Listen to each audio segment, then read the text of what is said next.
Hi friends, it's Sarah, and I'm back again with another video around the buzzword of sustainability. In my sad moments, I close my eyes and I picture myself on the seaside cliffs in Marseille, and I feel a little bit better about whatever I'm going through.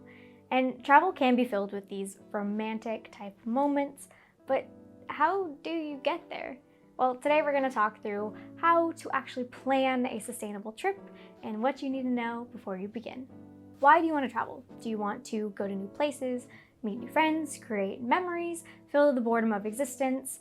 Really starting with that why before you think of a place will give you more insight into the types of travel that you want to do and put everything into perspective of what you hope to gain when you go on a vacation.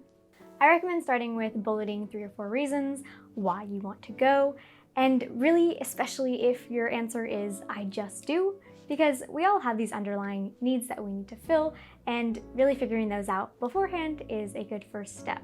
It really comes down to asking yourself if it's an in here kind of problem that I'm trying to solve by travel. Do I need to go out there? I've also made a more in-depth video about the why of travel that you can click on in the cards above. Next, start to get an idea of what kind of travel will satisfy your why. There's lots of ways to travel. Do you prefer adventure, relaxation? How long can you go for? What's your budget? And is the experience you're trying to seek something that you have to go across the world for? Or have you considered maybe doing something more local in your city, state, or country? For example, if I were to start a trip based on the why of needing to relax from thinking about our climate crisis every 5 seconds, I might just want to do something that's relaxing and peaceful and I can just clear my head. So maybe I would take a train up the coast of California and just stare out the window and look at the beautiful scenery. And I know I'm privileged to live in the beautiful Golden State, but what's special about where you live? Number 3, list your key criteria. What details of a place really matter to you most? Try to think of some ideas and aspects of an ideal destination and jot those down. This idea is based off a great article from ALDEN WICKER from EcoCult, where she argues that sustainable travel needs to center around what you already enjoy. She travels to deepen her passions, not find them. For me, if I'm considering to travel somewhere else, I really have to think about, well, does this place have vegan or vegetarian cuisine options? Is it accessible and easy to do by public transportation? And does it already have a sustainability-based infrastructure? And these are all things that I'm passionate about in my daily life that I would like to see how other countries or other places around the world do these things. Some other things to consider are how comfortable are you with being in a place where you don't know the local language and that's different from yours and probably a little difficult to learn, and do you care about the government of a place that you're going to? Number 4, brainstorm destinations. So far we haven't settled on a single place, and that's definitely purposeful. So if we're thinking about what we want before deciding where, then we'll have a more sustainable trip just by that nature. So here you can take those kind of BuzzFeed algorithm kind of things that pop out destinations at you, but I found they're not really useful and they're not specific enough to what kind of things that I want out of a travel trip. Here you've just got to dedicate some time and do some research, maybe search some key terms in destinations like most sustainable cities of 2017, or whatever criteria that you've already settled on. Try to research and find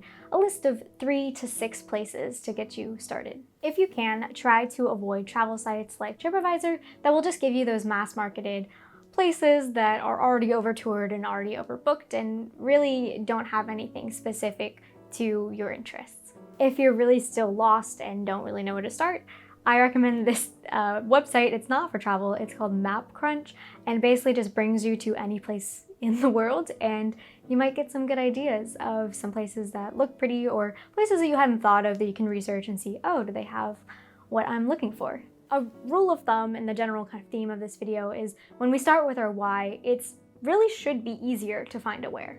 Number 5, pause and check yourself. Now, if you clicked on this video, I'm assuming that you're sustainability minded. So here are some big questions that you should ask and research before moving forward. Are local people receptive to me visiting their home? There's no shortage of overtoured places, as I mentioned in my video about overtourism, and a quick test is searching the name of a place plus overtourism. If there are results, I recommend scratching that place off your list, at least for now. How big a role does tourism play in this destination? Is the infrastructure there built for tourists or locals? And does the government cater to tourists over locals? What's the history of your destination, and how has your home country interacted with your destination country in the past and present? And finally, of course, what would be the environmental cost of this trip? Here, I'm not just talking about the CO2 emissions from your flight. We can also take into account, are there lands that were deforested to build what I'm going to? Is the water supply being siphoned from locals to give to tourists? These questions are really location dependent, but you're smart and you get the idea. And the biggest question to think about is, do the benefits of this trip outweigh its cost? And those are really dependent on whatever you deem them to be. Number 6, plan the details. Here are some basics and some quick tips, and if you want a full list of more of these things, go ahead and click the downloadable worksheet in the description. When you're trying to figure out the really outline of your trip, I recommend using Rome to Rio, which is a lifesaver, and it has all the different modes of travel available, getting from one place to another. So when you're doing this, a sustainable tip is to prioritize low carbon forms of transportation like trains or buses or even carpools. In Europe, there's this really cool service called BlaBlaCar, and it's where you carpool with local people that are going the same direction as you. And I had one of the best experiences that I had when I was traveling because of this service. And of course, when you're in the location, prioritize active transportation like walking or biking. If you want to meet other international travelers, I recommend going to an eco boutique hotel or a hostel, because these are the places that you'll find the most international tourists. And really thinking about, is this building certified with any green certifications, or looking at their website and seeing, oh, do they have a sustainability mindset, is a great place to start. But if you're traveling to meet local people and are considering Airbnb, then I would just recommend booking a private room instead of a whole place. And you can see more about why I think this in my video up above about Airbnb. Some general tips with food are to choose local restaurants or plant-based restaurants, and to avoid eating things that are endangered, which I shouldn't even have to say. Focus on your interests and passions and go from there. See if anyone you know has a local contact that could show you around the place. Facebook is a great tool for this, and just saying, hey, does anyone know someone in this place? And slow down, observe, and enjoy the experience that you're doing. The most sustainable thing you could do is stay in a longer period of time in one place. So really just slow down, and don't be afraid to skip the things that TripAdvisor says are must-sees if they don't interest you. Number 7, learn some more. I like using the 10-word rule if you're going to a place where you don't know the local language. Just knowing how to say please and thank you goes a really long way in the respect that you have for the people that live in this place. But personally, I'm not comfortable with just following a 10-word rule, and I like to learn more before I go a place.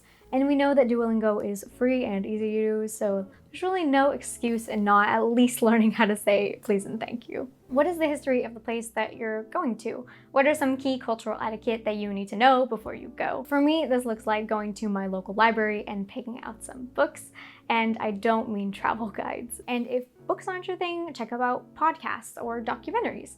But just be mindful of the sources that you're consuming and try to prioritize things written by people or spoken by people of that actual culture. Number 8, pause and check yourself. Again, are you extra super confident that you want to go on this trip? If so, then it's time to book it. Now, I'm not trying to evoke travel guilt or tell you not to go on a vacation, which I know this sounds like a lot of work, especially if you're going for a 1 or 2 week trip.